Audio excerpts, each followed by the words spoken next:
Hello guys, ayan. Nagpakulo ako ng tubig na mainit, tapos nilagay ko yung mga damit na nakupasan. Naglaba kasi ako kahapon, tapos ayan, nakupasan yung mga damit. Yung pantalon ng alaga ko, tapos yung isang sleeveless na madam.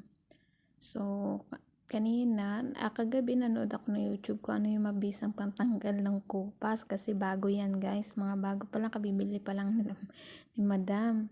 Tapos, naglaba ako kahapon, hindi ko napansin na may kulay blue pala dun sa damit na nilabhan ko, na nakasingit yung maliit, nakalagay sa bulsa, hindi ko napansin, kaya ayan, nakupasan sila.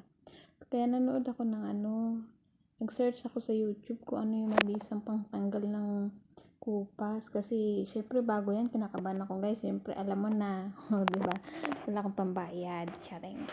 Tapos, ayan, trinay ko yung mga napanood ko sa YouTube kagahapon na nagpakulo sila ng tubig, tapos nilagyan nila ng 3 kutsarang suka, tapos powder, yung kumukulong-kulong tubig talaga siya, tsaka ako nilagay yung suka, tsaka yung powder, tapos binabad ko yung yung mga damit na nakupasan.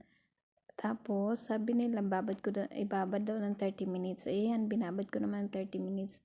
Tinesting ko kung gagaan na nga talaga. So ayan, gumana naman nga talaga. Nawala na yung kupas, bumalik na sa dati yung mga kulay.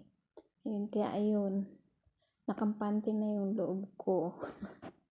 So ayan guys, share ko lang yung nangyari sa akin. So sa mga kapwa ko OFW o sa mga hindi man OFW na problema sa mga nakukupasan yung mga damit, gawin nyo to guys, try nyo.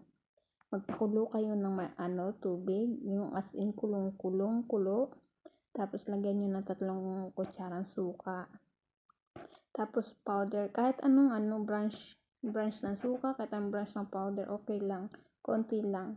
Tapos pag ilagay nyo yung mga damit na nakupasan, ibabad nyo ng 30 minutes. Tapos syempre, pag naibabad nyo siya, halo-haloin nyo ng konti. Yung halukayin nyo ba para yung damit mabasa lahat ng tubig, para tanggal talaga lahat ng mga kupas. So yun lang guys, thanks for watching. Don't forget to like and share my video. Bye, thank you. You got me up and I keep bleeding, I keep bleeding.